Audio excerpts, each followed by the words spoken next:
let's talk about yo-yo dieting, shall we, for a little bit. Right, now, first thing I say is it is common. It's common with new clients. When we're working with new clients, it's something that we frequently come across. By the time they start working with us, the team, the power team, they've usually tried multiple different things, right? They've tried, we always have to go through it when we sit down and say, right, what have you tried before? What's been successful? What's been challenging? And there's never, no one has ever, as yet, as a client, come in and said they've tried nothing at all. That literally, it's their first attempt at losing weight. That if they've touched anything, it's been gold and they don't really need us. Like, they wouldn't be seeing us right in the first place if they didn't. However, there's always like a number of different things, right? And there's usually, going to be honest, some similarities between the types of approaches many people will look at before they start looking at how we approach things, or be drawn to how we approach things. And that's perfectly natural.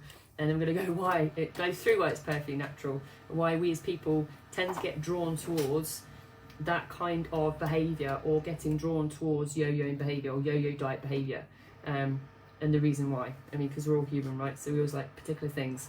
Now, numero uno, similarity with a lot of the let's say word, approaches or tactics. We'll say tactics because we're always short term, right? A lot of tactics that people use will have a common theme running up through them, and they're generally quick fix, right? They're quick fix approaches. And I'm using the word tactic strategically there myself, because tactics are always short term. They're planned for short term successes, and they generally can't be used with success over and over again, right? But when we see clients that come to us, they will have used the tactics where there's quick wins when it comes to losing weight. Now, why? A lot of it, you could argue, is to do with social environment, or where someone perceives, or how quickly they perceive they can lose weight, right? Or what is sold to them in the media, perhaps, as well, is particularly true. It's generally also, I think, to do with the path of less resistance, where people are drawn to very fast results with very little effort, right? I'm going to do a live on the path of least resistance on its own, because it deserves it, right? But we're drawn to that for a very particular reason, and that's because we want things done quickly. Now, whenever, I don't say whenever, I say I went to a course a number of years ago, and a coach particularly said something stuck in my head, and I've, at times never quite used this with a client, maybe one or two. Whilst we have behaviours and food habits that have actually probably lasted for months, if not years, if not decades, let's be honest, for some of us, it's interesting that as people, our expectations are that if we try something new or deploy a tactic, that we can wind back all those months and years in a short-term process that might be only a few weeks, right? 2 or 3 weeks, you get it done, right? Like that, done. So I can wind back the clock on all the behaviours, on all those months and years, of all the poor eating habits and poor decision making around food and lack of activity and exercise, by taking a quick blast at something and literally erasing all that time and all those behaviours and all those habits.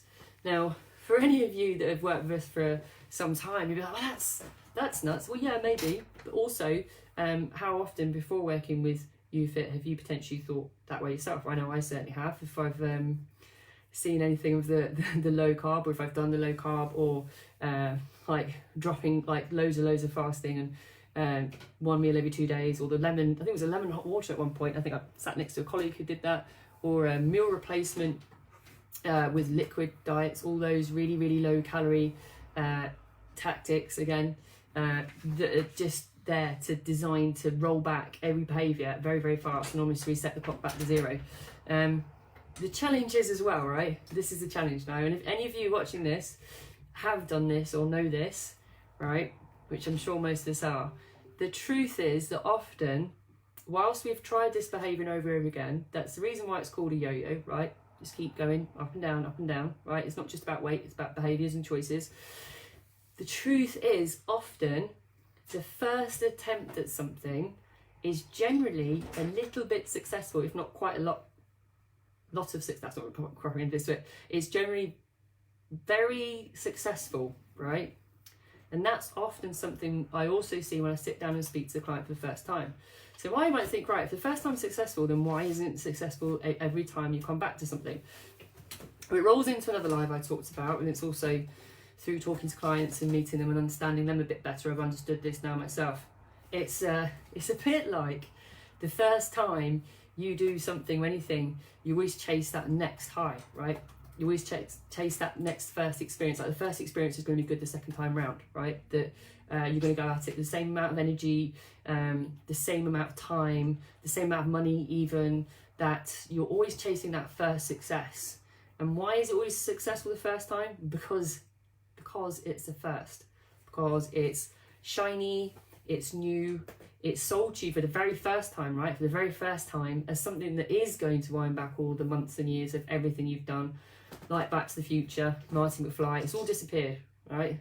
So how would any of us go at something for the first time if we generally thought we could not fail, it was the most successful thing, and we had nothing or no other failures or previous attempts to compare to? We would go at it 150%, right? And get a great result. Now, because, and this is the next stage, because it is only ever a short-term tactic and not sustainable, inevitably, because it's very restrictive, it isn't maintainable for a long period of time, right? So when someone comes back to it after taking a break, whatever you want to call it, or saying, I'm exhausted, I lost a load of weight, right, I'm gonna take a break, right? So yo-yo goes up or down, whichever one you put it. So yo goes down, weight goes down, and then taking a break, comes up, it's all right, I can go again, right? But this time, a little less energy, a little less time, a little less money even, right? It's less shiny, there's nothing unexpected, right? There's nothing scary, exciting, you know what to expect. What happens? Well, the weight comes down, it doesn't come down as much as it did last time. But the break still comes because it's still too restrictive, it's still too extreme. And then, well, the break from it comes longer, however you want to put it, the yo-yo comes up further, the break gets longer, and then the attempts get with less and less energy. And so then, inevitably, someone will try something different because they want to capture that high of that first attempt, right? So they try something new, right? Something new they don't know, they've never tried, right? Again, it's another tactic, it's another short-term fix, so it's another approach that requires a lot of restrictive behaviours, that requires a lot of discipline, like 1000% discipline. And what it does is each time it becomes less effective. And then in the background, us humans will then start to back catalogue reasons why something isn't going to be successful. All right, I don't know the language to use or description to use is cynical, or what's the word to use? Not necessarily negative, but actually kind of exhausted by the attempts of weight loss when it comes to yo-yo dieting, because it's only ever that tactic. Now, there are other things to consider with this as well, is that every time, if you are watching this, listening to this, you are in this kind of vicious cycle at the minute. One of the things to really consider and really think about, ironic, that's the main thing, is actually where in any of those attempts your mindset or your approach or your attitude towards food or your relationship towards food changes. Because if you think about what I've just spent a few minutes talking about, there is no part of those processes where you as an individual will change your relationship to food other than teach yourself to stop eating it and then to eat lots of it, and then keep finding a new way to approach eating food where you create the good or bad food to keep chasing that initial high, right? So inevitably, without actually thinking about your mindset, pun intended, without actually thinking and considering how you approach food or your relationship with food, this is where it becomes more and more about a game of chasing the yo-yo rather than anything else. I want you to consider it is possible, right? We're here, we have like plenty of people can attest to it, right? We are able to do things differently, approach food differently. Part of it though is accepting that the easy route or the quick route is not where success lies. It would be great, of course. I'd love it if I could take a pill and drop a kilo, necking them all day probably, right? Just before Christmas. We all would.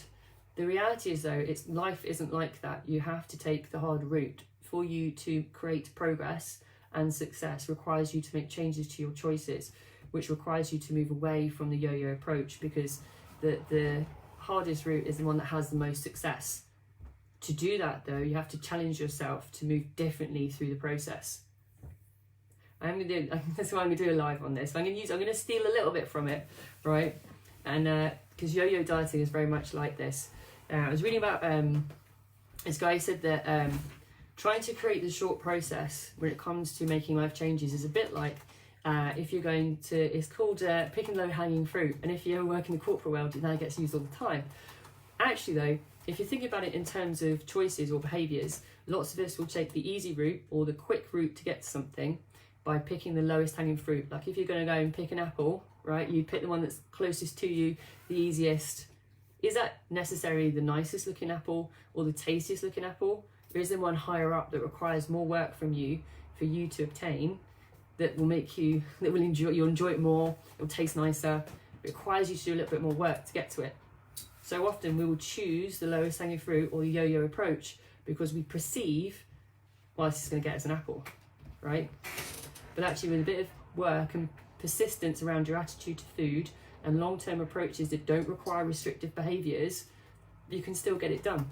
It's just a long-term game. So it's not really, I've just cut the string off the yo-yo. It's the easiest way to say it. So that's me done on that one, but I've kind of like pulled a few bits and pieces from other lives I'm going to do, as well as tying in with, if any of you watched, listened to the Infinite Finite Games, some of this ties in with this as well, right? Because again, yo-yoing is a bit of a finite game, all right? You're going to, it's only so long before you get knackered of doing a yo-yo, right? And that's the same principle. So just to give you a recap. So I said at the top that it's very common, like it's real common for all of us as people to want to find the quick route, to go through a lot of approaches when it comes to finding ways to lose weight or lose weight quickly, because why not? We want to roll back the years quick, fast, straight off the bat. We want to find some way to get there with little effort, maximum reward, and just make all those years and months of behaviours and choices disappear when it comes to food, right? Behaviours, all the aches and pains of everything we've done, just erase them, right? And the problem is that we've learnt somewhere in that first attempt, because it's all shiny and new, we'd never tried it before, that we got a massive result, a great success. So we teach ourselves that it's possible to keep recreating, that it's possible to continue that approach and get a result. So what do? We keep coming back to it. But each time we're a little bit more tired, a little bit more exhausted, a little bit less ready to get back in the game and do it. We keep doing it, right? And hoping for that first success, that first big hit, right? That first time you do something, that first rush, we keep chasing it. We're not getting it, right? Because we're too restrictive, too black and white, too good and bad food, right? So the idea is that really reality in this approach, no change to mindset, no change to attitude, no change to relationship with food, just continually kind of chasing that dream, right? So the main thing is that you can adjust it, right? You can. It's just accepting that low-hanging fruit ain't the best fruit out there, I'm telling you now, because guess what? You could be picking apples all day and losing weight and still having your cake and eat it, or your chips and Stilton sauce if you're Kate, or any one of the clients, right? You can still literally have your cake and eat it. It's just understanding that it is a long-term strategy and not a tactic, right? Yo-yo dieting is a short-term tactic only meant for one-offs, right? And that's that one done. So, as always, join me again tomorrow, because tomorrow's, I've done that one, that's a different one. Ooh, there might be challenge day tomorrow, that'd be quite interesting. Right, so, join me tomorrow for the next live at 5 o'clock. Until then, as always, have a great evening.